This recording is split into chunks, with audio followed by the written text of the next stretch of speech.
Hello friends, मैं हूं ज्योति। मेरे यूट्यूब चैनल सिंधी खाना खजाना में आपका बहुत बहुत स्वागत है। आज हम बनाएंगे सिंधियों की बहुत ही फेमस सब्जी, बेहे की सब्जी। एक्चुअली ये कमल डंडी होती है जिसे हम सिंधी में बेहे बोलते हैं और इंग्लिश में इसे लोटस स्टेम कहा जाता है। इसकी बहुत ही स्वादिष्ट सब्जी बनती है, बहुत सारे तरह से बनती है। तो आज हम इसको एक प्रकार दिखाएंगे आपको, ये बेहे की सब्जी का, जिसको हम प्याज के साथ मिलकर बनाएंगे। तो इसको हम सिंधी में भोगा बेहे बोलते हैं, प्याज के साथ जो हम बनाते हैं। बहुत ही टेस्टी सब्जी बनती है, इसको जरूर बनाएं और वीडियो पसंद आता है तो उसे शेयर, लाइक एंड सब्सक्राइब भी जरूर करें। तो आइए बनाते हैं। कमल डंडी की सब्जी बनाने के लिए ये मैंने लगभग 1 पाव ये कमल डंडी है, ये ली है मैंने। तो इसमें से मैं अपनी फैमिली के हिसाब से इतना ही डालूंगी और इसकी हम एक दूसरी सब्जी बनाएंगे। तो इसको हम अभी आपको छीलकर और काट के दिखाएंगे। प्याज मैंने ली है 3 बड़े साइज के टमाटर लिए हैं। गरम मसाला जरूर डलता है सब्जी में और ये हमारे बेसिक मसाले हैं। नमक है, अदरक लहसुन है, हरी मिर्च और हरा धनिया। अपने स्वाद के हिसाब से हरी मिर्च वगैरह आप डालें। तो वीडियो शुरू करते हैं। और ये मैंने पानी रखा है, इसमें मैं ये कमल डंडी को धो के और इसमें धोऊंगी, काट के, और इसमें हम इसको धोएंगे। तो आइए बनाते हैं।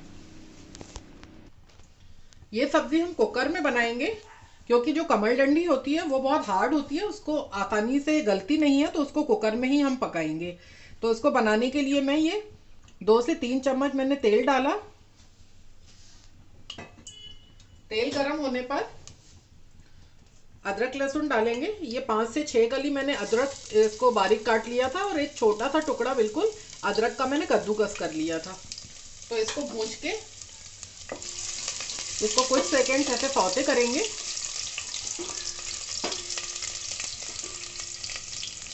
अदरक और लहसुन हल्का सा गुलाबी हो जाएगा, उसके बाद मैं इसमें कटी हुई प्याज डालूंगी। इसमें हम प्याज मिला देंगे।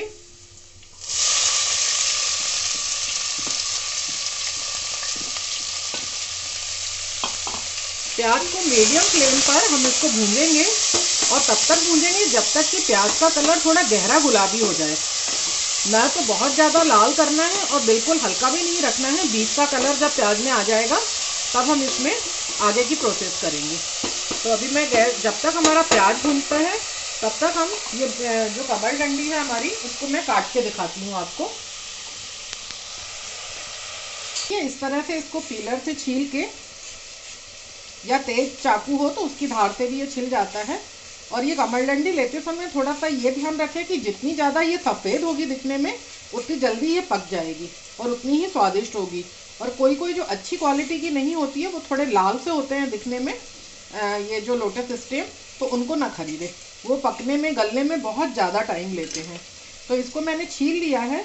अब मैं ये पानी लिया है मैंने, तो इसमें पानी में मैं इसको इस तरह से, देखिए इसको आप थोड़ा सा टेढ़ा काटेंगे तो इसमें जो रेशे होते हैं वो बाल के समान, तो वो आपके खाने में नहीं आएंगे।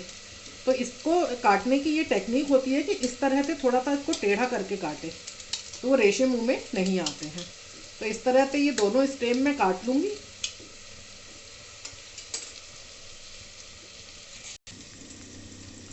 ये कमल डंडी की सब्जी में आलू भी डलेगा, जो कि मैं आपको अभी दिखाना भूल गई। तो इस तरह से आप अपने हिसाब से 1 या 2 आलू इसमें छील के और इसी तरह से बड़े बड़े टुकड़े करके हम इसको काट के मिलाएंगे इसमें। जितना ज़्यादा ये कमल डंडी सफ़ेद होगी, इसके अंदर जो मिट्टी होती है वो आपको नहीं मिलेगी।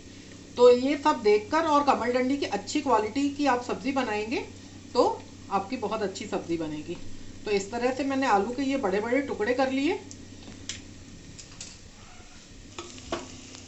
ये देखिए प्याज की सुनहरी सी रंगत आ गई है बिल्कुल। अब मैं इसमें ये जो कमल डंडी मैंने काट के धो के रखी है, ये मैं इसमें मिला दूंगी।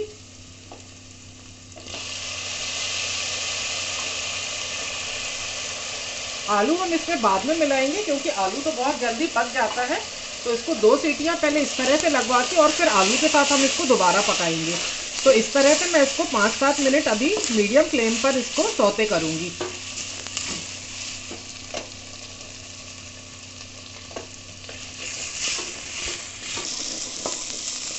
लोटस स्टेम इसमें अच्छी तरह से ऐसे भुंज रही है। इसके साथ ही अब मैं इसमें सूखे मसाले डाल दूंगी। ये मैंने मसाले डाल रही हूँ। लाल मिर्च, मिर्च आप अपने हिसाब से डालिए। धनिया पाउडर, हल्दी पाउडर और स्वाद के अनुसार नमक।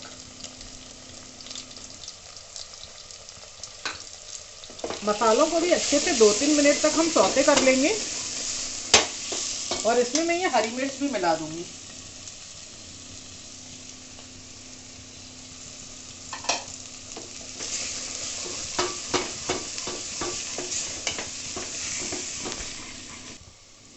मसालों को भूंजते हुए लगभग 5 मिनट हो चुके हैं। बिल्कुल स्लो फ्लेम पर हम पूरी सब्जी बना रहे हैं। अब मैं इसमें बहुत थोड़ा सा पानी डालूंगी।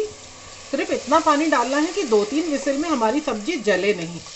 तो ये पानी डालने के बाद इसमें मैं कुकर का ढक्कन बंद कर दूंगी और इसको 2 से 3 विसिल हम लगवाएंगे।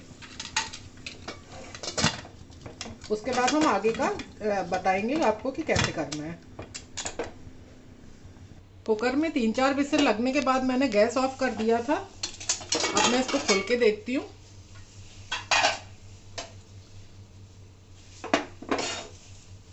गैस को फिर से जला देंगे हम।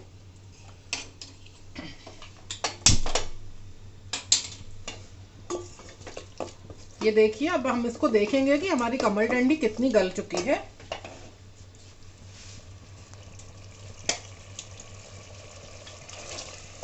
आपको मैं दिखाती हूँ।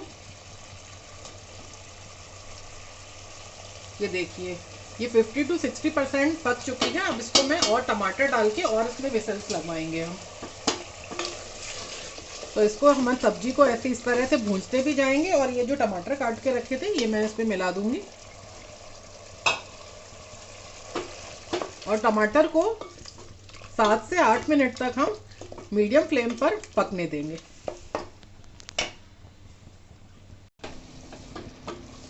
ये हमारा टमाटर बहुत अच्छी तरह से मैश हो चुका है, पक चुका है पूरी तरह से।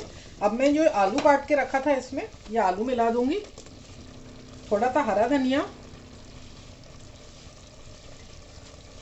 और थोड़ा सा गरम मसाला पाउडर, ये इसमें डालकर इसको 1 मिनट हम इसको थोड़ा भूंज लेंगे और फिर कुकर का ढक्कन लगा के इसमें 3 सीटियां लगवा देंगे।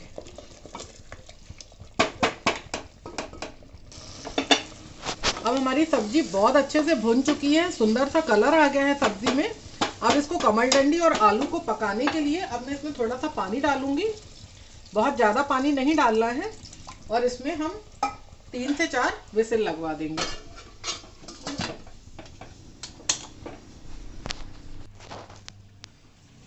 कुकर में 3-4 विसिल लगने के बाद मैंने गैस ऑफ कर दिया था। अब इसका प्रेशर रिलीज हो चुका है। इसको खोल के देखते हैं हम सब्जी को। हमारी सब्जी बिल्कुल तैयार है, आप देखिए। और इसकी जो ग्रेवी है आप अपने हिसाब से उसको घटा बढ़ा सकते हैं। तो ये बिल्कुल बनकर तैयार है। कमरडंडी भी बहुत अच्छे से गल चुकी है, आलू भी गल चुका है और अब इसको हम सर्व करेंगे। ये देखिए, हमारे कमरडंडी की सब्जी बिल्कुल बनकर तैयार है। कितनी सुंदर सी दिख रही है बिल्कुल। और आप बना के खाइए, इसको बहुत ही टेस्टी लगेगी। चावल रोटी किसी के भी साथ इसको खा सकते हैं आप, बहुत मज़ेदार लगती है। आज हम इसको ज्वार की रोटी के साथ खाएंगे। इसके साथ इसका कॉम्बिनेशन बहुत अच्छा देता है, बहुत स्वाद देती है। तो आप ये सिंधी स्पेशल सब्जी कमरडंडी की सब्जी जरूर बनाकर देखिए। यकीन मानिए आपको बहुत अच्छी लगेगी और आप इसको बार बार बनाकर खाना चाहेंगे। तो उसको बनाइए और अपना फीडबैक जरूर दीजिए। बहुत जल्दी हम आपसे मिलेंगे एक नई सिंधी रेसिपी के साथ। तब तक good luck and good bye.